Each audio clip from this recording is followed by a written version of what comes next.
महबूब फरमाने लगे बंदा बड़ा सादा था पर बात बड़ी खरी कर गया है। हजरत अबू हुरैरा रज़ी अल्लाह ताला अन्हु फरमाते हैं कि हम लोग बैठे थे तो यकायक एक देहाती आराबी आया, यकायक अंदर दाखिल हुआ, अस्सलामु अलैकुम कहा। बंदा बड़ा सादा था, ये भी नहीं पूछा कि बातें क्या हो रही थी, कोई सवाल जवाब नहीं। सलाम लेने के फौरन बाद अर्ज करता या रसूलल्लाह एक मसला पूछना था।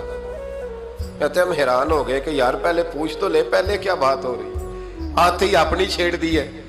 एक मसला पूछना तो हुजूर ने फरमाया पूछो। अर्ज करने लगा हुजूर ये बताएं क़यामत वाले दिन हिसाब किसने लेना है?